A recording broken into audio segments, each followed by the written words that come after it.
Mirad que nadie os engañe por medio de filosofías y huecas sutilezas, según las tradiciones de los hombres, porque el Señor nos dice, y estad siempre preparados para presentar defensa y que sean entendidos en los tiempos. No os conforméis a este siglo, sino transformaos por medio de la renovación de vuestro entendimiento, para que comprobéis cuál sea la voluntad de Dios, agradable y perfecta. Entendiendo los tiempos.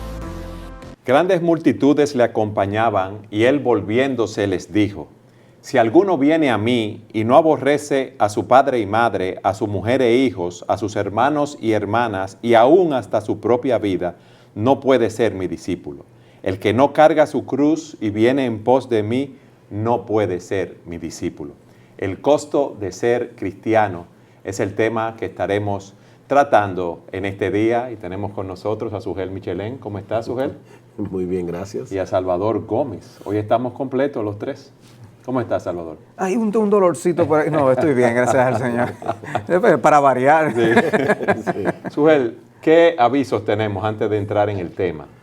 No, igual que siempre recordamos a las personas que nos escuchan o que nos miran por la televisión y el internet que pueden accesar nuestra página www.entendiendolostiempos.org para ver nuestros programas anteriores, pero también de verdad que nos encanta que se comuniquen con nosotros a través de nuestra página de Facebook en Entendiendo los Tiempos, para que nos envíen mensajes, preguntas, inquietudes. A veces hay personas que nos sugieren temas para el programa y créannos que aunque no siempre respondemos con la premura que deberíamos responder, pero esos mensajes los leemos y les hacemos caso. O sea, que comuníquense con nosotros. Nos encanta poder tener contacto con el público que está detrás de la radio o detrás de la televisión o de la internet. La salvación es absolutamente gratis, pero te cuesta toda tu vida. Tú la recibes sin ningún costo, pero una vez que la recibes, comprometes todo lo que eres y todo lo que tienes al Señor Jesucristo. Dice la Escritura, porque por gracia sois salvos por medio de la fe, y esto no de vosotros, pues es un don de Dios. No por obras, para que nadie se gloríe. Gratis, es un regalo de Dios en Jesucristo, pero hay un costo para nosotros los cristianos cuando seguimos a Cristo. Y por eso me gustaría que en ese texto que vimos de Lucas 14:25 empezáramos a desarrollar las ideas de ese costo de seguir a Jesús. Dice que grandes multitudes lo acompañaban. ¿Significa esto que esas multitudes todos eran creyentes, Salvador? Obviamente no. Nosotros podemos ver en ese y en otros contextos de los evangelios que muchas personas siguieron a Cristo por curiosidad y otros por beneficios materiales que ellos podían recibir. ¿Qué beneficios? O sea, comida, sanación de enfermedades de ellos o de familiares. O sea, las personas a veces no tienen, ni siquiera se preguntan qué cree un curandero y van detrás de lo que el curandero puede hacer por ellos. O sea, lo que quieren es sanidad física. Y muchos siguieron a Cristo con ese deseo. El deseo de estar sanos no es malo. El deseo de tener alimento no es malo, sobre todo si es para proveer para la familia. El inconveniente es que lo que Cristo vino a hacer trasciende mucho más el suplir nuestras necesidades temporales. Él es compasivo, Dios nos suple, Dios es quien envía la lluvia para que nosotros podamos comer, pero definitivamente el problema del hombre es mucho más serio que eso.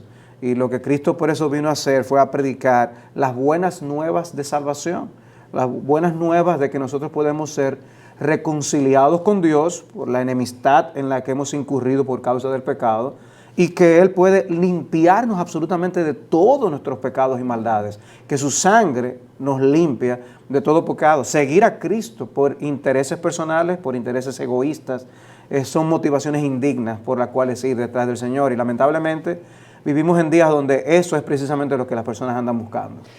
Al igual que en esos tiempos, grandes multitudes están en las iglesias hoy siguiendo al Señor, y como hablábamos antes de empezar el programa, Sugel, que decíamos que en el tiempo que nosotros conocimos al Señor, hace más de 30 años, 35, 38 años, no era común que las iglesias estuvieran llenas, pero ahora por lo menos en nuestro país vemos muchas personas que profesan ser cristianos o por lo menos asisten a iglesias cristianas, pero muchos de ellos podemos aplicarle a muchos de ellos lo que vemos aquí en ese texto. Sí, yo no sé cómo será en otros países de América Latina, pero por lo menos puedo decir que aquí en República Dominicana, cuando yo me convertí al Señor, cuando el Señor me salvó, tenía casi 18 años de edad, increíblemente yo nunca en mi vida, en todo ese tiempo, me había topado con lo que yo ahora entiendo por la Biblia que era un verdadero cristiano, en toda mi vida. Ahora es muy común en República Dominicana ir a cualquier lugar y encontrarte con personas que profesan ser creyentes. Eso no es un problema en sí mismo, gracias al Señor que el Evangelio está tan diseminado, que ya el Evangelio es mucho más común, pero no deja de ser un peligro, porque la pregunta que nos debemos hacer es, ¿todas esas personas que dicen ser creyentes realmente lo son? Y esta pregunta no es gratis. Es que el mismo Jesús dice en Mateo capítulo 7, versículo 21, que al final de los tiempos muchos me dirán en aquel día, Señor, Señor, pero en tu nombre no hicimos milagros, en tu nombre no profetizamos, en tu nombre no echamos fuera demonios.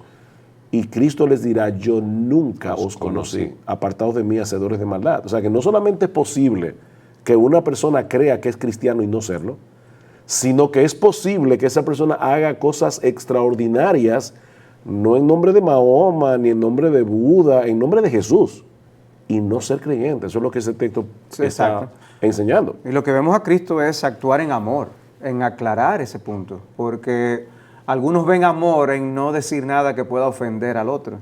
Sin embargo, Cristo en amor lo que quiso fue evitar que estas personas se condenaran eternamente pensando que eran verdaderos seguidores del Señor. Y a veces uno expresarle a una persona, mira, me preocupa que tu profesión de fe cristiana no se corresponde con lo que la Biblia describe con creyente. ¿Quién eres tú para juzgarme? Y se ofenden. Y en medio de esto, o sea, obviamente hay maneras incorrectas de uno abordar el tema, pero lo que Cristo hace obviamente no fue de una manera incorrecta. Y la mayor muestra de amor que le podíamos dar a esas personas precisamente era llevarles a preguntarse, cuestionarse, si ustedes verdaderamente me están siguiendo a mí o están buscando lo que yo les puedo brindar. Sí, de hecho, perdón Eduardo, el texto mismo que tú leíste al principio, ¿qué le dice el Señor a esta multitud que iba con él? Dice, si alguno viene a mí y no aborrece a su padre, a su madre, más adelante vamos a explicar lo que eso significa, pero son palabras duras, son palabras que chocan. Alguien me decía ayer, yo no sé si esta expresión se conoce también en otros países de América Latina, pero aquí hablamos de un comentario que es un rompegrupo. Es cuando tú haces un comentario que es tan chocante que hace que la gente se vaya. Eso fue un rompegrupo. O sea, el Señor dice, si alguno viene a mí y no aborrece a su padre, a su madre, a su hijo, a su hija, o aún su propia vida, no puede ser mi discípulo. Me imagino que los que estaban detrás de milagros, detrás de sanidades, detrás de otros beneficios, dijeron, ups, este no es el Salvador que a mí me conviene. Bueno, es bueno establecer entonces que no es posible ser verdaderamente salvo, haber nacido de nuevo y no seguir a Cristo. Amén. O sea, no ser un discípulo. No es posible recibir a Cristo como Salvador y Señor de nuestras vidas y no obedecerle para que Él reine en nuestras vidas. Es bueno que empecemos a ver lo que nos dice el texto, lo que tú decías. Si alguno viene a mí y no aborrece a su padre y a su madre, a su mujer e hijos, a sus hermanos y hermanas y aún su propia vida, no puede ser mi discípulo. Mi pregunta a ustedes es la siguiente. ¿No es esto una contradicción? Porque la Biblia nos manda a amar al Señor, es verdad, pero a amar a nuestro prójimo y más a amar a nuestras familias. En el pasaje paralelo, cuando yo hablo del pasaje paralelo, quiero explicar a qué me refiero. En el Nuevo Testamento hay 4 evangelios. Y hay 3 que se llaman los sinópticos porque presentan la vida del Señor desde el mismo punto de vista. Eso es lo que significa la palabra sinóptico aquí. Son Mateo, Marcos y Lucas. Bien, cuando hablamos del pasaje paralelo es que vamos a estos otros 2 evangelios para ver si tienen alguna información que nos ayuden a interpretar correctamente la del otro evangelio. Y en este caso Mateo nos ayuda tremendamente. En 10:37, cuando dice, el que ama al padre o a la madre más que a mí no es digno de mí. Exacto. Y el que ama al hijo o a la hija más que a mí no es digno de mí. O sea, en otras palabras, lo que el Señor está diciendo es, la fidelidad que yo exijo a todo aquel que me siga a mí es tan fuerte que cuando comparamos esa fidelidad a mí y ese amor a mí con el amor que tú le tienes a cosas tan importantes como tu papá, tu mamá, tus hijos y aún tu propia vida, todo eso se ve como aborrecimiento. O sea, es tal el nivel de amor, es tal el nivel de fidelidad que yo exijo al que me sigue, que cuando tú comparas la relación que tienes conmigo con la que tienes con todo lo demás parece aborrecimiento. De hecho, Eduardo y Salvador, pasa con muchos creyentes que se convierten al Señor y tienen problemas serios con su familia. Y su misma familia los ponen a escoger, o Cristo o nosotros. Y lo que el Señor está diciendo es, ok, un verdadero seguidor mío me sigue a mí. Y si tiene que poner a la familia en juego, es capaz de hacerlo por amor a mí, no porque aborrezca realmente a la familia, porque la Biblia dice, honra a tu padre y a tu madre. La misma Biblia dice que los padres debemos amar a nuestros hijos. Dios como padre es que nos da ese amor paternal. Pero ese amor por nuestros hijos, ese amor por nuestros padres, ese amor por la familia, no puede estar por encima de nuestro amor a Cristo. Y no olvidemos que en esa época la conexión familiar era muy fuerte. O sea, las personas eran definidas por su relación familiar.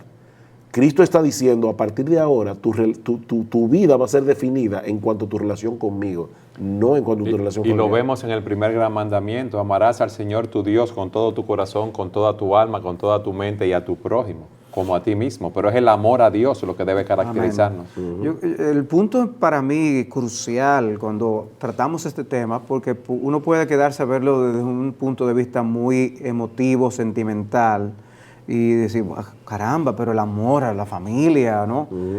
Pero pensemos en que nos veremos algún día cara a cara con nuestro Dios y juez. Y que en ese momento ningún miembro de nuestras familias podrá hacer absolutamente nada por nosotros. Lo que nosotros hayamos decidido ser y hacer será lo que nosotros vamos a tener que responder como responsables delante de Dios. En ese sentido, o sea, ni ese padre, ni esa madre, ni esos hijos te van a poder absolver de la culpabilidad que te puede condenar eternamente. Por lo tanto, hacer las paces con Dios por medio de Cristo Jesús, que fue a quien Dios el Padre envió para nuestra salvación, es la decisión más sensata que el ser humano puede hacer. Obviamente, uno quiere compartir el Evangelio con los seres más queridos, uno quiere tener buenas relaciones, mantener relaciones estrechas, pero lo que Cristo está diciendo es, el amor hacia mí tiene que ser supremo, porque eso va a ser una evidencia de que hay verdadera vida espiritual. Y yo en ese sentido llamo la atención al aspecto del pasaje. Si alguno viene a mí, hay un momento en que eso ocurre en la vida. Nosotros no nacemos siendo discípulos de Cristo. Nadie nace siendo discípulo de Cristo, ni porque en mi familia tienen tradición cristiana, ni porque en mi familia se lee la Biblia. No, cada quien debe tener una relación personal con el Señor Jesucristo. Si alguno viene a mí en algún momento de su vida, tiene que tener la conciencia por la cual dice, yo ahora creo en Jesús y yo me voy a abrazar a Él para poder salvarme, porque separado de Él yo no lo puedo hacer. Y me voy a unir a su enseñanza. Voy a seguir lo que Él ha dicho y voy a ser un creyente que va a poner por obra y va a guardar sus mandamientos. No porque yo me voy a ganar la salvación, sino porque voy a mostrar que ya Él vive en mi corazón. Amén. El texto dice, si alguno viene a mí y no aborrece a su padre, a su madre, a su mujer e hijos, a sus hermanos y hermanas, y aún su propia vida. ¿Qué significa esto? Hay otro texto que dice, el que pierda su vida por causa, el que gane su vida la perderá, el que pierda su vida por causa de mí la salvará. Eso es lo que se llama una paradoja. Una paradoja es una aparente contradicción. Alguien le ha llamado a esto la ley de ganar perdiendo. Ahora, esa ley, en cierto modo, es más común de lo que la gente se imagina. Vamos a suponer que hay un individuo con una buena posibilidad económica y le quiere comprar un anillo a su esposa de aniversario de bodas. Y resulta que el anillo, cuando va a la joyería, cuesta $10,000. Pero en este momento está rebajado a $3,500. Bueno, vamos a decir que si él quiere el anillo, él va a tener que perder los $3,500 para ganar el anillo. O vamos a suponer, otro ejemplo más dramático, un individuo está ahorrando porque quiere comprar su casita y el individuo, para ponerlo en dólares y que todos me entiendan, ha logrado reunir y ahorrar $200,000. Y cuando ya está a punto de comprar su casa, le descubren un cáncer y le dicen, el tratamiento que tú necesitas para salvarte y ese cáncer es perfectamente remisible, te cuesta $200,000, lo mismo que le cuesta la casa. El individuo, si quiere salvar su vida, va a tener que perder la casa. Ahora, eso no quiere decir que Cristo está haciendo aquí una especie de transacción económica. O sea, no es que Él está diciendo, tanto a cambio de si tanto. tú me das tu vida, yo te doy la salvación. No. La idea es, lo que el Señor quiere mostrarnos aquí es que si nosotros seguimos a Cristo, eso implica necesariamente una lealtad que se opone a mi egoísmo, se opone a mi orgullo, se opone a vivir una vida centrada en mi propio reino, en mi propia vida.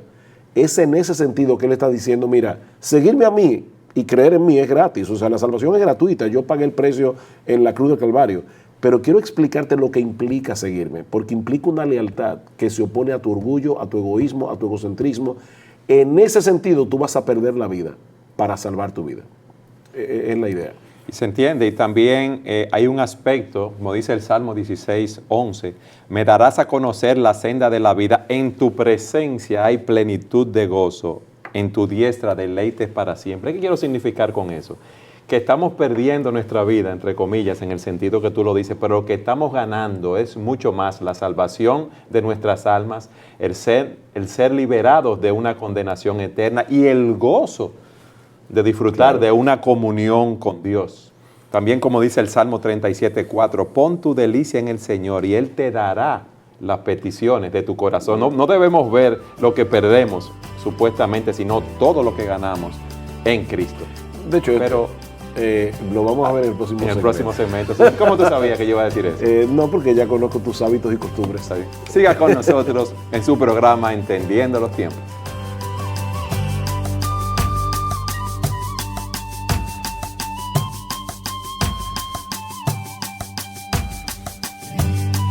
En el segmento anterior, Sugel, veíamos, y Salvador, cómo nosotros al momento de convertirnos al Señor, perdemos nuestra vida en el sentido de que amamos al Señor con todo nuestro corazón, con toda nuestra alma, con toda nuestra mente. Pero al perder esa vida tenemos un beneficio mucho mayor, el don de la vida eterna en Jesucristo y cómo disfrutamos de esa comunión con Él. Y tú ibas a poner un ejemplo en ese sentido, Sugel. Sí, las ilustraciones nunca ilustran perfectamente la cosa ilustrada. Siempre hay algo que qué profundo eso. Las ilustraciones nunca ilustran perfectamente. Déjame anotar el día. Perfectamente Apúntalo la ahí. cosa ilustrada, sí. Pero son buenas porque nos ayudan a ver con más claridad algunos conceptos que de otra forma serían muy abstractos y difíciles de atrapar con la mente. El matrimonio es otro ejemplo que nosotros podemos traer aquí. Cuando tú decidiste casarte con Patricia, tú estabas renunciando a todas las demás mujeres que había en el mundo. Pero esa renuncia era para ganar algo que a tus ojos era 1000 veces más valioso que cualquier otra persona en todo el universo. Amén. Sí, eso es para ganar punto con Patricia. Pero, y nos pasó con Salvador con Joanny, a mí con Gloria. Pero en el caso del Señor, lo que estamos diciendo es, tú estás renunciando a todas las cosas de este mundo, pero para obtener algo que es infinitamente más valioso que cualquier otra cosa de este mundo, que es nuestro gran Dios y Salvador Jesucristo. Tú estás perdiendo una vida en condenación, una vida esclavizada al pecado, una vida sin propósito, una vida sin sentido. Tú estás perdiendo eso para ganar tu salvación, el don de la vida eterna, conocer a Dios, conocer a Cristo, disfrutar de comunión con Él, disfrutar del gozo de conocer al Señor, de la comunión con Él. En la vida. Entonces, ¿qué es lo que tú estás perdiendo realmente? Tú estás perdiendo algo que no vale nada para ganar algo que lo vale todo realmente. Otros textos que podemos traer para arrojar luz y que nos muestran una doctrina bíblica muy importante, y es la unión indisoluble que hay entre aquel que viene a ser discípulo de Cristo y Cristo mismo. Es por eso que la vida cristiana ya se visualiza en Cristo, y Pablo puede decir, con Cristo estoy juntamente crucificado y ya no vivo yo, mas vive Cristo en mí. Y lo que ahora vivo en la carne, lo vivo en la fe del Hijo de Dios, el cual me amó y se entregó a sí mismo por mí. Pablo dice, ya yo cuando Cristo murió en la cruz, yo morí con Él.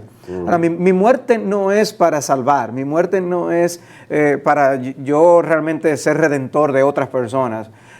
Lo que está diciendo es, cuando Cristo murió ahora, mi vida está unida a la suya. El viejo yo murió con Él Y ahora hay un nuevo yo, y por eso Pablo habla de que debemos vivir la vida cristiana en novedad de vida. Hay cosas nuevas que son hechas en nuestra vida y por eso hay nuevos hábitos, nuevos patrones, nuevas acciones, nuevos deseos, nuevos pensamientos. Mi vida tiene una nueva orientación, nuevos propósitos.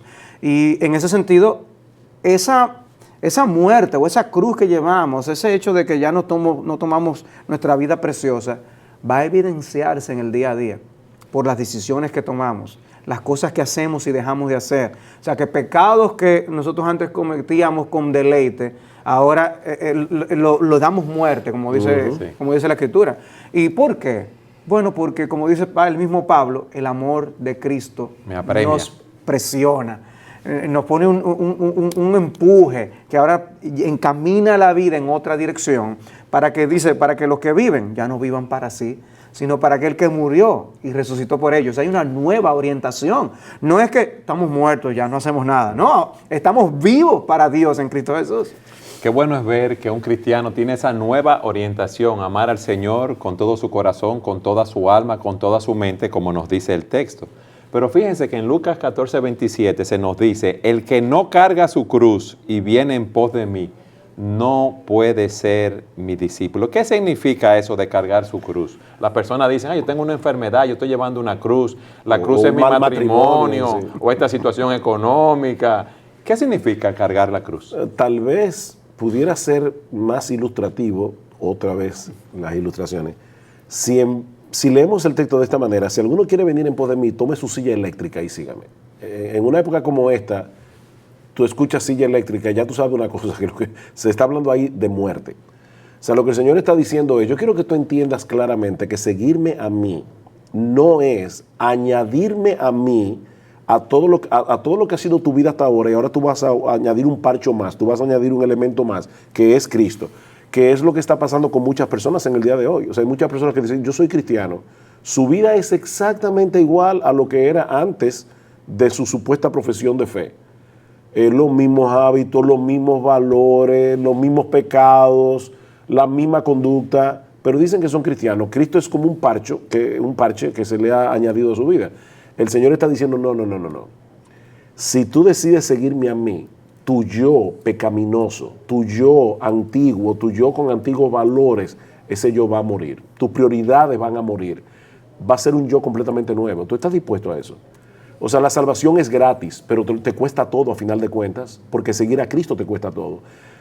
Como tú decías, ya esa idea de tomar la cruz se ha vuelto tan popular en eso de yo tengo una enfermedad, yo tengo un mal matrimonio, un hijo rebelde, esa es mi cruz. Se equipara al sufrimiento en general. Exactamente, cuando en la época del Señor todo el mundo entendía perfectamente, cuando Cristo decía toma tu cruz, ellos sabían, la cruz es para matarte a ti. Entonces por eso yo pongo la silla eléctrica, tal vez es más chocante, pero así de chocante era en la época del Señor. Toma tu cruz, es para matar tu yo ahí. Es dar muerte diariamente a nuestros deseos egoístas, a nuestras pasiones, a querer vivir para nosotros mismos, para entonces vivir para el Señor. Sí, porque es que todavía, aunque nosotros somos nuevas criaturas en Cristo y hay una transformación en el verdadero creyente, el pecado todavía mora en nosotros. Y ese pecado es como un virus cibernético que trata de tumbar el software nuevo que el Señor nos implanta en la salvación. ¿Tú oíste lo que dijo? Un virus cibernético que trata de qué, de tumbar el software nuevo de la salvación, porque en ese software nuevo Dios te da nuevos deseos, nuevas prioridades, nuevos propósitos por los cuales vivir, un nuevo sentido para la vida, pero el pecado todavía está ahí. Y ese pecado trata de llevarte de nuevo a tu antiguo patrón de vida. Es como un virus que trata de que el software se tumbe y no funcione. Entonces tú tienes que estar en una lucha y tienes que estar recordándote continuamente lo que significa ser cristiano. Tienes que estarte recordando que tú vives para Cristo y no para ti mismo. Pero ¿por qué Cristo enfatizaba tanto esto? Este no fue el único lugar en el que él habló de este tema. No. O sea, ¿por qué? ¿Por qué aclarar que hay que tomar esa cruz? O sea, ¿cuál es el propósito? Y yo creo que el punto es, hay personas que dicen seguir a Cristo, hay personas que se identifican como seguidores de Jesús, que no están llevando su cruz, que no están dispuestos a morir, que quieren seguir amalgamando el estilo de vida que siempre han tenido con las nuevas creencias del cristianismo. O sea, que creen que pueden servir a dos señores. Exactamente. Continuar con su estilo de vida y también seguir al Señor. Y sin embargo, ¿a dónde lleva esa senda? Lo que Cristo está diciendo, hay un camino espacioso que muchos entran por ese camino que lleva a la perdición. Entonces, ten cuidado de lo que está diciendo, porque la senda que lleva a la salvación es estrecha. En otras palabras, hay muchas cosas que tú vas a tener que dejar fuera, que no caben. Hace mucho leí la historia de un individuo que va en un tren y entonces había un grupo de hombres jugando póker, pero resulta que necesitaban que alguien más se añadiera al grupo. Y entonces viene este individuo y le dice, señor, ¿usted sabe jugar póker? Y dice, sí, yo sé jugar póker. ¿Pudiera por favor añadirse que estamos aquí jugando y estaba el dinero ahí, estaban apostando y todo? Y dice, no, lo siento, le dice, es que yo no traigo mis manos conmigo. Entonces, lo miran y ven que el individuo no es manco. Y dice, no, es que estas manos no son mías, estas manos me las compró el Señor. La idea es que ya mi vida no es mía. Mi vida le pertenece al Señor. Pablo dice en 1 Corintios capítulo 6, por precio fuisteis comprados. Glorificad pues a Dios en vuestro cuerpo y en vuestro espíritu, los cuales son de Dios. Una persona que se convierte al Señor tiene que entender que ya no se pertenece. El problema es que uno ve un montón de personas en el mundo que dicen ser cristianos, pero parecen que son muy ellos. O sea, parece como que se pertenecen demasiado. No, y hasta el término ha venido a ser como muy nice, muy bueno. Sí. ¡Hey, siervo! Y se saludan como siervos, pero ¿qué significa que somos siervos de Cristo realmente? Es que no somos libres para hacer cuanto queramos. Bueno, debemos cargar la cruz, como ustedes han explicado, pero fíjense lo que dice el texto. El que no carga su cruz y viene en pos de mí, no puede ser mi discípulo. ¿Qué significa y viene en pos de mí? ¿Debemos imitar al Señor con nuestras vidas? Yo creo que es más que imitar. O sea, hay... Ciertamente el propósito de la salvación, como Pablo dice en Romanos 8:29, es que seamos hechos conformes a la imagen de su Hijo.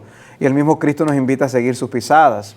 Pero es nosotros, como enseña Cristo en Mateo 28, un discípulo es aquel que guarda lo que Él ha mandado. En otras palabras, le da mucha importancia a la palabra de Cristo, es autoritativa, tiene autoridad sobre mi vida. O sea, lo que Cristo haga es una orden para mí, lo que Cristo me diga hacer. Entonces yo debo anhelar ser como Él, pero yo nunca voy a ser perfecto como Él en esta vida. Pero yo debo usar la Escritura como aquella norma que me dice cuál es la voluntad de Cristo. ¿Qué Cristo quiere que yo haga? ¿Cómo Cristo quiere que yo viva? Y por eso no es solo yo dejar el pecado y morir al pecado, es también vivir para Dios. Es yo poder usar mis miembros como instrumento de justicia. No es solamente dejar de jugar póker, es trabajar y producir con mis manos ahora para la gloria de Dios. Fruto de mi amor por Él, yo quiero agradarlo en todo y quiero reflejar su imagen a las personas que están a mi alrededor. Y aún más, y otra vez voy a decir una frase bien profunda, creer en Cristo es creer en Cristo. Wow. Déjame anotar eso también. La segunda, creer en Cristo es creer en Cristo. ¿Qué significa eso en la práctica? Bueno, que si yo creo en Cristo, ya yo no estoy creyendo en mí, ya yo no estoy creyendo en mis tradiciones, ya yo no estoy creyendo en mis costumbres, yo estoy creyendo en Cristo. Déjenme poner un ejemplo práctico en esto. La Biblia me dice a mí como cristiano cómo yo debo llevar adelante mi matrimonio, cómo yo debo amar a mi esposa de una forma práctica. La Biblia dice que yo debo amar a mi esposa como a mí mismo. La Biblia me dice cómo yo debo criar a mis hijos. La Biblia me dice cómo yo debo hacer negocios. La Biblia me dice cómo yo debo gastar mi dinero, cuáles son mis prioridades. Creer en Cristo es creer en Cristo. O sea, no es... lo que pasa es que, mire, que mi papá se relacionaba con mi mamá de esta manera. Así que ya tú no crees en tu papá. Tú crees en Cristo. Y por lo tanto, tú vas a seguir lo que Cristo dice en su palabra. Tú vas a seguir lo que Cristo dice en todos los aspectos de tu vida. Ya tú no crees en nadie más. Tú solo crees en Cristo. Entonces, la salvación es por la fe, no es por hacer sacrificio, no es por obedecer ni siquiera al Señor, es por creer. Lo que pasa es que el creer te lleva a obedecer, el creer te lleva a poner tus prioridades en orden según lo que Cristo entiende, no según lo que tú entiendes. Ese es el punto aquí. Creer en Cristo es creer en Cristo. Y ahí quiero tomar el texto que tú hablabas de Gálatas 2:20, cuando dice, con Cristo he sido juntamente crucificado. Y ya no vivo yo, mas vive ¿quién? Cristo en mí. Y lo que vivo en la carne, lo vivo en la fe del Hijo de Dios, el cual me amó y se entregó por mí. Ya no estoy viviendo yo estoy viviendo la vida de Cristo en mí. Yo quiero vivir para agradarlo a Él, no a la perfección, porque como veíamos, no hemos sido glorificados, pero quiero en todo lo que haga reflejar a Cristo. Amén. Y yo creo que eso trae una buena nota para aquellos que son pastores que nos estén viendo y escuchando. Y es tal como decía el apóstol Pablo, nosotros queremos forjar a Cristo en el alma de nuestros hermanos, en nuestras iglesias. O sea que parte de la labor pastoral que nosotros estamos haciendo es para poder conformar a aquellos que nos escuchan, a aquellos a quienes instruimos, para que sean cada vez más semejantes a Jesús. Nosotros no moralizamos el cristianismo en el sentido de que ser cristiano es tener amor, ser pacientes, pero el ser cristianos nos forja la imagen de Jesús. Y tener el fruto del Espíritu no es más que reflejar el Espíritu de Jesús, es poder mostrar su carácter. Y Pablo dice, yo aún sufro dolores de parto, con tal de yo ver a Cristo formado en el corazón de aquellos que siguen a Jesús. Yo tengo otro ejemplo, pero quería saber antes que nada, ¿cuánto tiempo nos queda en este segmento antes de empezar? Pero ¿cuántas ilustraciones lleva su genio? Lleva dos, que ha sido tremendo. Pero hoy es el día.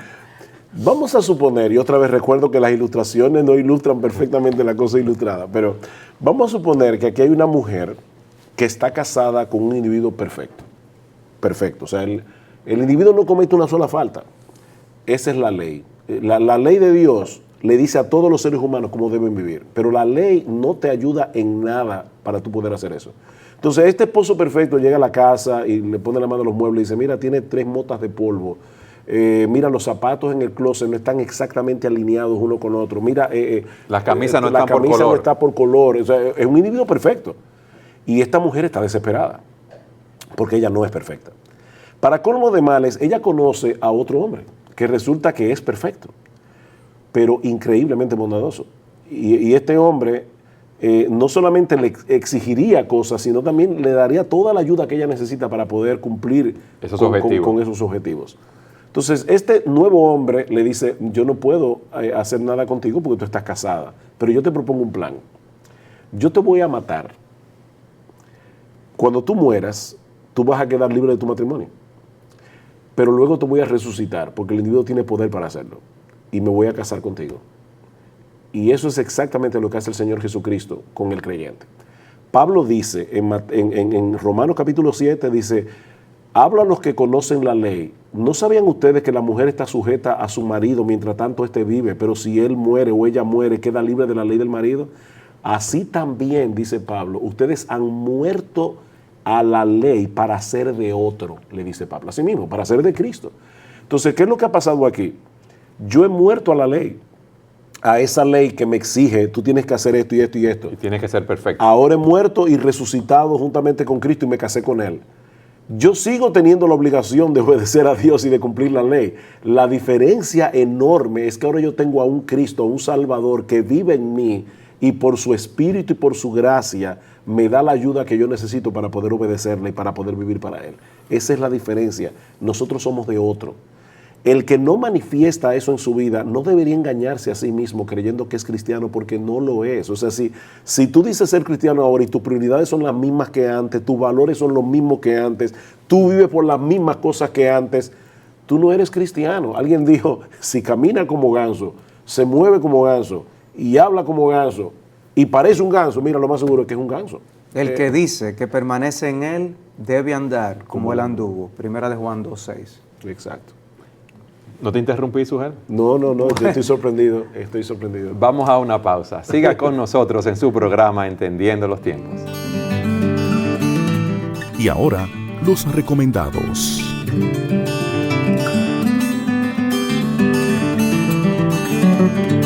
En lo recomendado tenemos el libro Esclavo, la verdad escondida sobre su identidad en Cristo, de John MacArthur. En esta obra, el Dr. MacArthur analiza a fondo un misterio histórico que data desde los seguidores de Jesús en el primer siglo. El Evangelio define claramente la autoidentificación de estos. Mediante el pago de un precio, habían sido hechos libres del pecado, pasando a ser esclavos de Cristo. Y tenían el marco de referencia para entender sin ninguna duda lo que eso quería decir. La verdad hay que decirla. El Evangelio no es sencillamente una invitación para hacerse amigo de Jesús, socio en la batalla, compañero del camino. La Biblia incluye un mandato inconfundible para llegar a ser esclavo. Eso es lo que significa ser cristiano. Por eso recomendamos este libro, Esclavo, la verdad escondida sobre su identidad en Cristo, del pastor John MacArthur.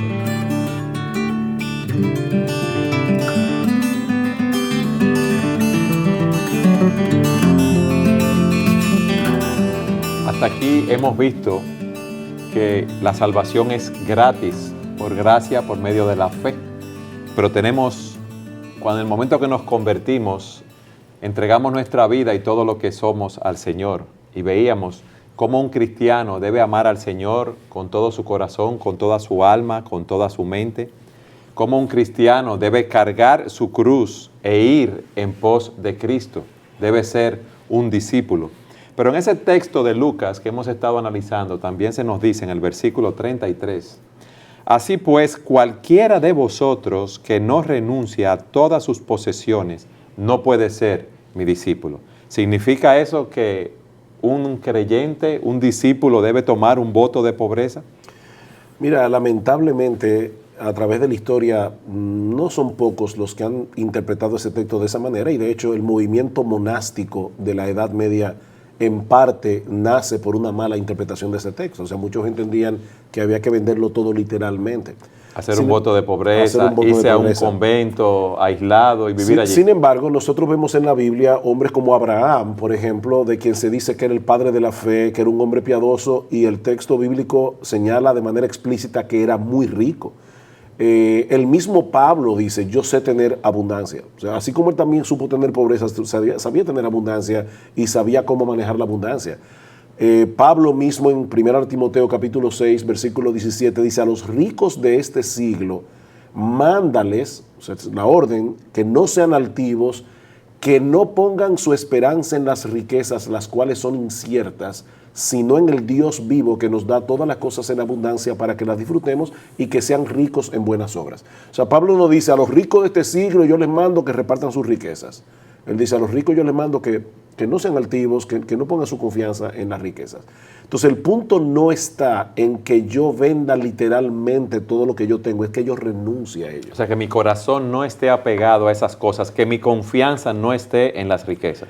John Piper, que es un pastor y teólogo contemporáneo, él dice lo siguiente: renunciar a todo lo que usted tiene no siempre significa la venta de todo, pero renunciar a todo significa que todo lo que tenemos está totalmente a disposición de Jesús para los fines que a Él le agraden y que nunca se opongan en el camino de la obediencia radical a su mandamiento de amor. En otras palabras, Señor, aquí lo que yo tengo es tuyo realmente y está a tu disposición. Pero no solamente eso, yo no voy a permitir que nada de lo que yo tengo me atrape de tal manera que yo no pueda amar al otro y servir al otro con lo que yo tengo.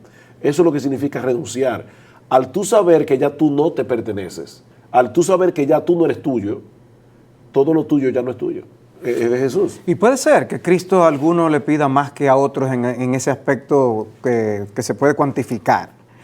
Porque a aquel joven rico, Cristo le dijo, ve y vende todo lo que tú tienes y déjalo a los pobres. Había una exigencia a él que Cristo no le hizo a otras personas. O sea, Dios trata con el corazón de cada uno de sus hijos. Y Él sabe qué cosas pedirnos a cada quien y cómo nos va a usar a cada uno de nosotros.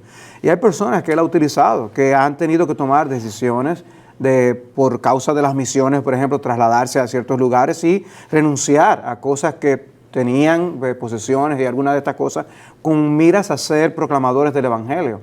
Pero como vuelvo y repito, Dios no nos pide a todos exactamente lo mismo, sino que Él nos usa como parte de su equipo para llevar a cabo su misión aquí en la tierra, porque a la larga es temporal y todo lo dejaremos aquí tarde o temprano. Algunos dejan poca cosa, otros dejan mucho, pero nada nos llevamos para la eternidad. Ese ejemplo del joven rico que tú acabas de poner es muy, muy interesante porque el Señor se encuentra con este joven, para los que no conocen la historia bíblica, Y este joven viene y se postra delante del Señor y le dice, maestro, dime, ¿qué yo tengo que hacer para obtener la vida eterna?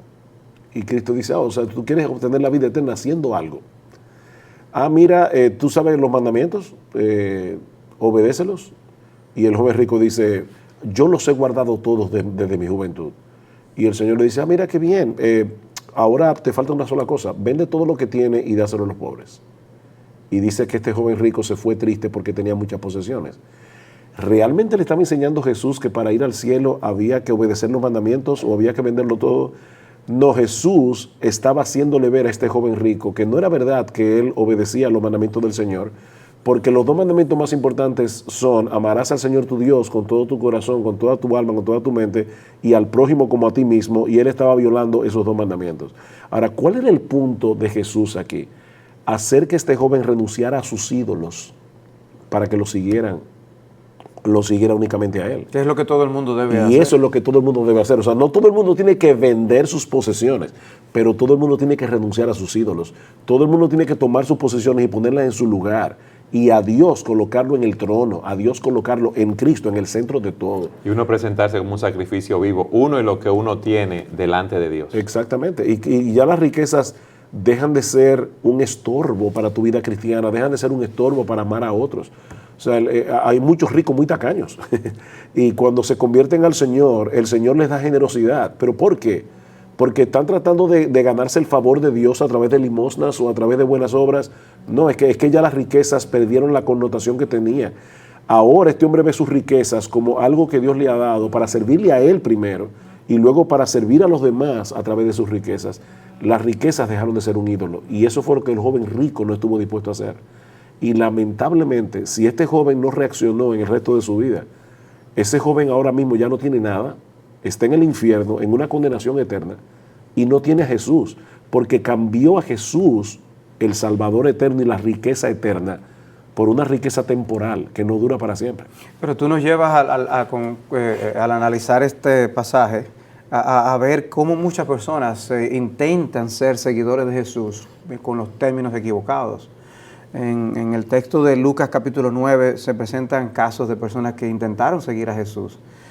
Dice que mientras él iba por el camino, uno se le acercó y le dijo, yo te seguiré a donde quiera que tú vayas. La verdad que eso suena, pues, un individuo abnegado que está dispuesto a lo que sea. Y Cristo le dice, las zorras tienen madrigueras y las aves del cielo nidos, pero el Hijo del Hombre no tiene dónde recostar la cabeza. ¿Tú estás dispuesto a seguirme como quieras? Dice, a otro le dijo, sígueme. Pero él dijo, Señor, permíteme primero que vaya a enterrar a mi padre, lo cual es correcto. Si su padre había muerto, o como algunos interpretan el texto, estaba por morir y estaban por dividir la herencia. Pero Cristo le dije, deja que los muertos entierren a sus muertos, pero tú ve y anuncia por todas partes el reino de Dios. O sea, el anunciar el reino de Dios, dice, era una prioridad, debió ser una prioridad para él. Y otro le dijo, te seguiré, Señor, pero primero permíteme despedirme de los de mi casa. Pues parece muy razonable ir a despedirse de los suyos, pero Jesús le dijo, nadie que después de poner la mano en el arado mira atrás es apto para el reino de Dios. O sea, que las buenas intenciones no bastan. Los buenos deseos de seguir a Cristo y aún de decir donde quiera que tú vayas, no necesariamente expresan un corazón que está verdaderamente rendido al Señor. Entonces tenemos que calcular el costo. Amén. Y en el mismo texto lo dice de Lucas 14, en el versículo 28, porque ¿quién de vosotros, deseando edificar una torre, no se sienta primero y calcula el costo para ver si tiene lo suficiente para terminarla? No sea que cuando haya echado los cimientos y no pueda terminar, todos los que lo vean comiencen a burlarse de él diciendo, este hombre comenzó a edificar y no pudo terminar. ¿Qué significa eso? Bueno, precisamente eso, que una persona dice, ay, Cristo, sí, qué lindo, la salvación, el perdón de mis pecados, y entonces de repente en una forma apresurada, sin entender todo lo que implica el seguir al Señor, esta persona hace una profesión de fe. Y después resulta que muchos se apartan del Señor. De hecho, pasó con el mismo Señor. O sea, cuando Jesús comenzó a poner bien claras sus demandas, como en Juan capítulo 8, dice, desde entonces muchos de los que decían creer en Él se volvieron atrás y no le siguieron, porque no calcularon el costo. Entonces, ¿Qué está pasando en muchas iglesias en el día de hoy? Que no están predicando todo el consejo de Dios. Entonces, por un lado están enfatizando el hecho de que la salvación es por fe, la salvación es gratis porque ya Cristo pagó el precio y eso está bien. Pero eso es parte de la verdad, no es toda la verdad. El resto de la verdad es que la puerta por la que se entra al camino de la salvación es una puerta estrecha y el camino que lleva a la vida eterna es un camino angosto, es un camino estrecho, es un camino en el que tú no cabes inflado con tu orgullo, es un camino en el que no cabes con todo el mundo contigo, con toda la mundanalidad, es un camino por el que tú no cabes con todos los valores que el mundo tiene como valores. Entonces tú tienes que despojarte de todo eso para transitar por esa senda. Calcula el costo. O sea, tú tienes que entender qué es lo que significa seguir a Cristo y nosotros exhortamos, seguramente hay pastores que nos están mirando en este programa, ojalá que sea así, exhortarles a que prediquen toda la Biblia. Y toda la Biblia no es, la salvación es gratis, cree en Cristo, es solo por gracia, y eso es verdad. Pero también es importante hacer lo que el mismo Cristo hizo, lo que Pablo hizo, los apóstoles en las cartas del Nuevo Testamento. Nada más hay que leer la carta a Santiago. La religión pura y sin mácula es esta: visitar a los huérfanos y a las viudas en sus tribulaciones y guardarse sin mancha del mundo. ¿Qué es lo que está diciendo Santiago? ¿Que yo tengo que visitar a las viudas y a los huérfanos para ser salvo y ganarme el cielo? No, pero si tú dices ser cristiano, si verdaderamente Jesucristo ha puesto tus prioridades en orden, tu vida no va a ser la misma. Y eso tiene que mostrarse con tus obras. Como dice Santiago, tú dices que tienes fe, muéstrame tu fe sin obras y yo te mostraré mi fe por mis obras. La salvación no es por obras, pero la salvación es para obrar. El mismo Pablo en el texto que se predica en muchas iglesias, Efesios 2, 8 al 9, dice, porque por gracia sois salvos por medio de la fe, y esto no de vosotros, pues es un regalo de Dios, no por obras para que nadie se gloríe. El texto no termina allí. Pablo dice en el versículo 10, porque somos hechura suya, creados en Cristo Jesús para buenas obras, las cuales Dios preparó de antemano para que anduviésemos en ellas. Entonces, tú dices que tienes fe, muéstramela por tus obras. En el texto, cuando habla del rey que se prepara para una batalla y primero se sienta y delibera para ver qué tan fuerte es su oponente y si es más fuerte que él, le manda una delegación de paz. ¿Quiere significar lo mismo que nosotros también debemos evaluar el costo de lo que nos vamos a enfrentar? Yo creo que Cristo está siendo abierto y franco con las personas. O sea, va a ser una batalla intensa y debo saber eso. Él advertía, por ejemplo, él decía, a mí me han aborrecido, si ustedes me siguen a mí, ustedes lo van a aborrecer también. O sea, hay un antagonismo a lo largo de toda la línea histórica en la Biblia, mostrando cómo hay fuerzas del mal que están en contra del evangelio que Cristo proclama y del reinado de Cristo en nuestras vidas. En ese sentido, el identificarnos con Jesús nos acarrea enemigos. El identificarnos con Jesús, no en el sentido necesariamente de que habrá un vecino enemigo, de que habrá en ese aspecto de ese antagonismo, pero que la cultura reinante en el mundo es antagónica a los principios del reino de Dios que hay espiritualmente en nuestros corazones. Nosotros vivimos por las reglas del Rey, que es nuestro Señor Jesucristo. Ese Rey tiene principios de vida que a las personas de los ciudadanos de este siglo, de este mundo, no les gusta. La gente quiere llevarse de otras cosas, quiere hacer y deshacer. Pero cuando tú dices, yo soy cristiano y yo ahora hago esto y yo ahora no hago aquello, acarrea animadversión. Y Sugel hacía mención en uno de los segmentos a esa separación que a veces surge entre las familias. Y Cristo mismo fue el que dijo, yo no he venido a traer paz, yo he venido a veces a traer espada y a traer división, a veces a traer los miembros de la misma familia. Cristo está diciendo, tú estás dispuesto a tener esas consecuencias de identificarte conmigo. Ahora mismo entre los cristianos de Occidente y los cristianos de Oriente hay una gran diferencia. Es mucho más fácil para los cristianos de Occidente decir yo soy cristiano, para la persona decir yo soy cristiano. Pero en Oriente, para una persona decir yo me identifico con Jesucristo, eso puede acarrear la muerte o cuando menos el perder los trabajos, el perder las relaciones familiares y decir, ya es como si estuvieras muerto para nosotros, olvídate de herencia y olvídate de toda relación con los miembros de nuestra familia. Son consecuencias muy drásticas. Cuando uno dice, tú te entregas tu vida a Cristo, la persona debe considerar el costo. ¿Qué puede implicar para ti decir, yo soy de Cristo y yo me bautizo y yo doy testimonio de que Jesús ahora vive en mi corazón y que yo no vivo para mí ni me voy a salvar por mi método, yo me voy a salvar por solo lo que Jesucristo ha dicho y ha hecho por mí? Eso tiene consecuencias. En Occidente no. En Occidente una persona es invitada de una manera muy superficial a identificarse con Jesús y por eso hay muchas iglesias llenas de personas que no han hecho ese cálculo, que realmente no han sumado y restado y han visto qué consecuencias puede acarrear de decir, yo ahora voy a hacer las cosas como Jesús me manda.